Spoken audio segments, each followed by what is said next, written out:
Friends, I bring a nazm of the legendary Faiz Ahmad Faiz to you.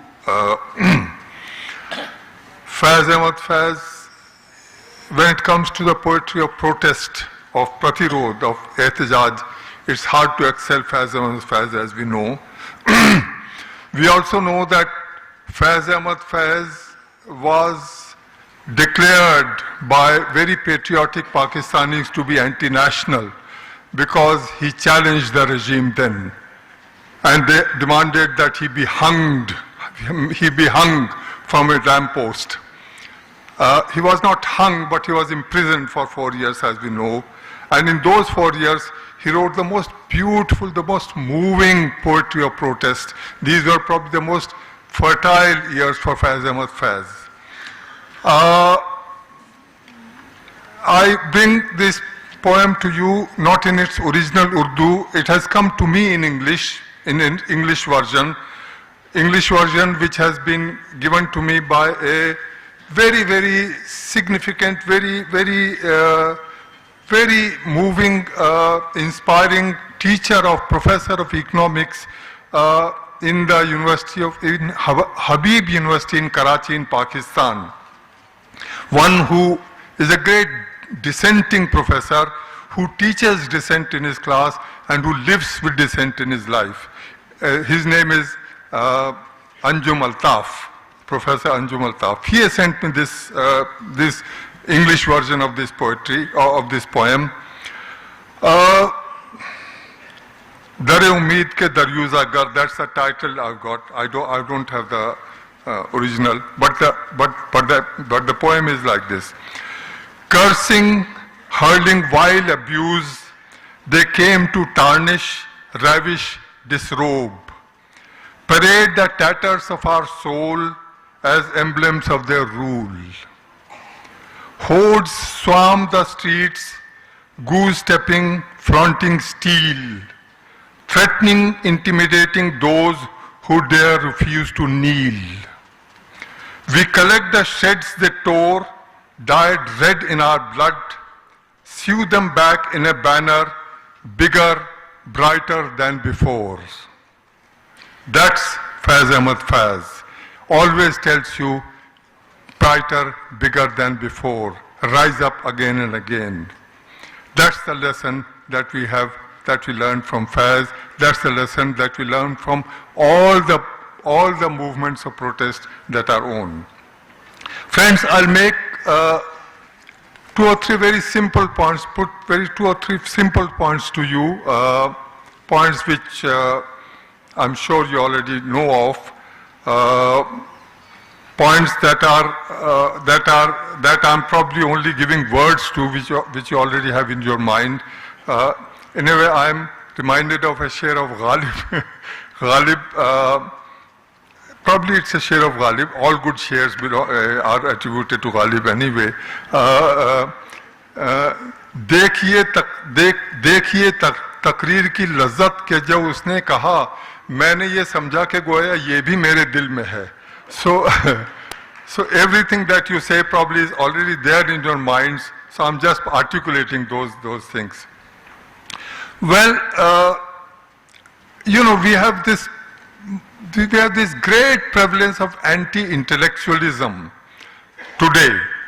Not only in the last 2 years, as our friend Siddharth was emphasizing again and again, for quite some time, but it's getting more and more accentuated in the last 2 years or so.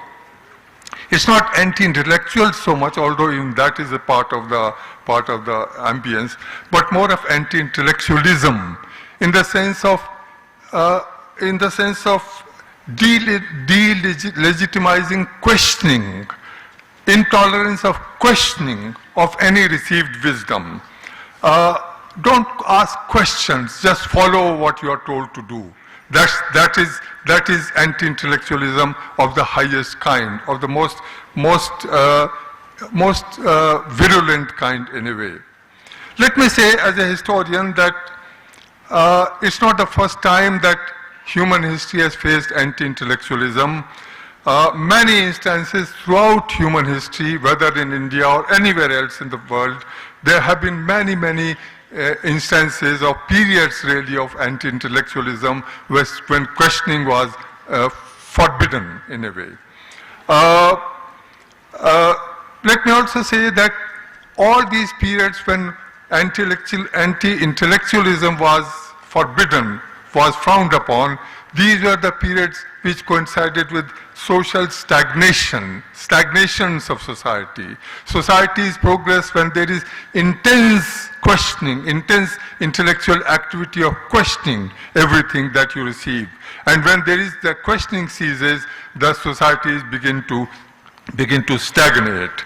There have been, as I said, many periods.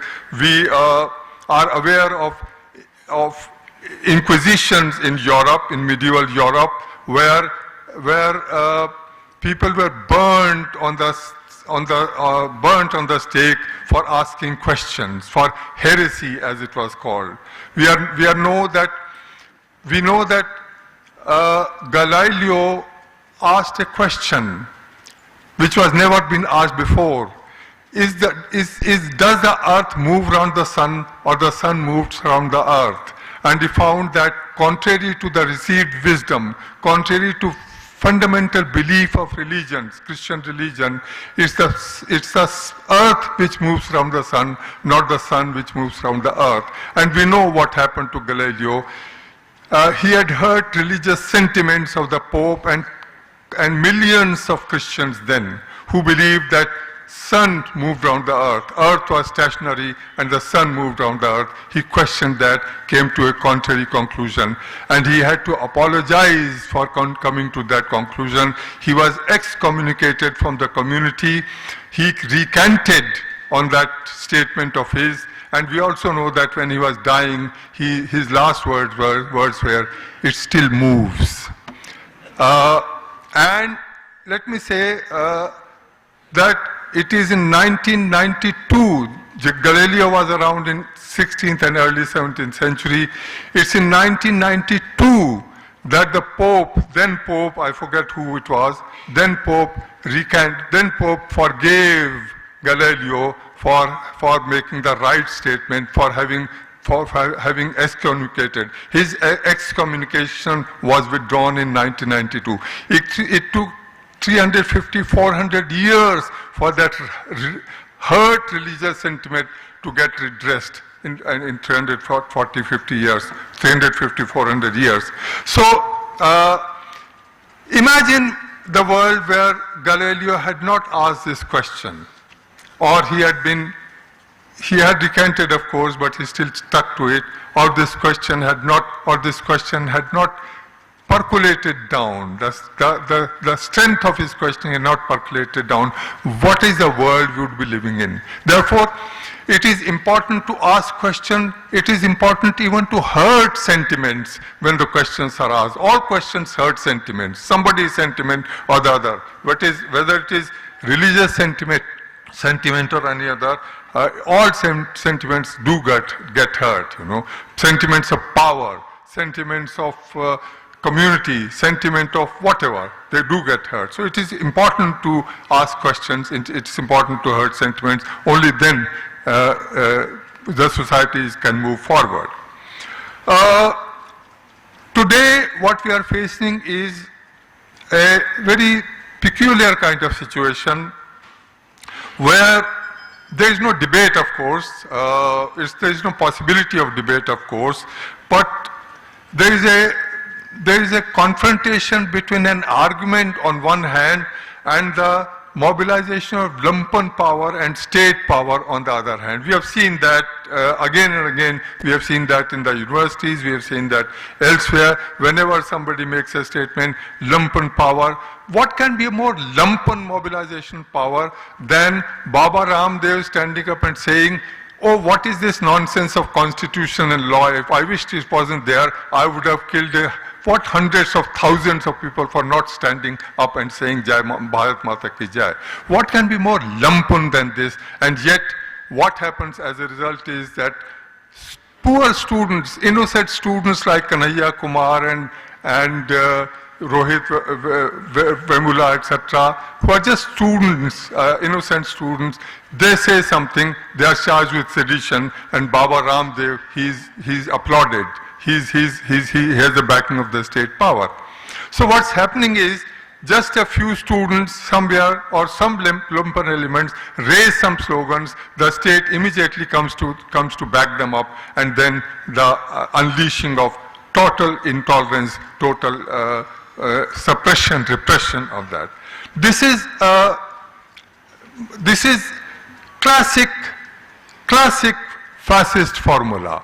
Classic fascist formula, you mobilize lumpen power along with state power. This is what happened in Germany, this is what happened in Italy, this is what leads to the power of the state as fascist power. Let me just make the last point, I've been given notice, last point, namely that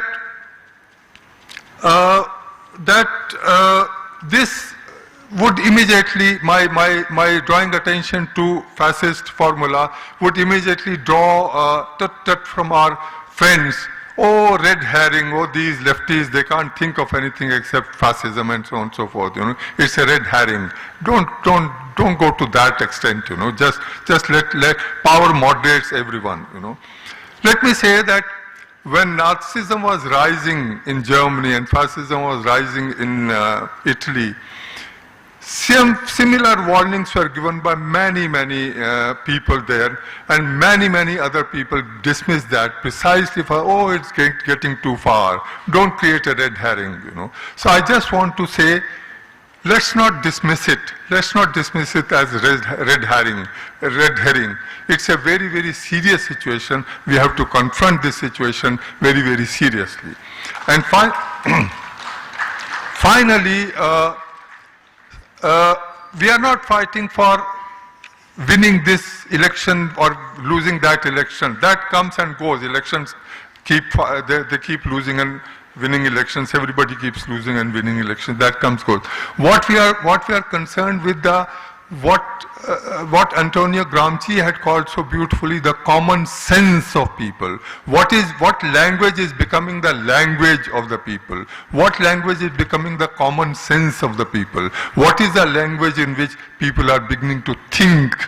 That is what concerns us, rather than winning this election or that election. Election, some will lose, some will win. That's all right. And therefore, we have a much bigger battle on our hands, much bigger than winning and losing elections. It's a battle which enlarges the whole, which encompasses the whole of society, not merely this segment or that segment, etc. And let me therefore conclude with one more share for my favorite poet, Faiz Ahmad Faiz, this time in Urdu.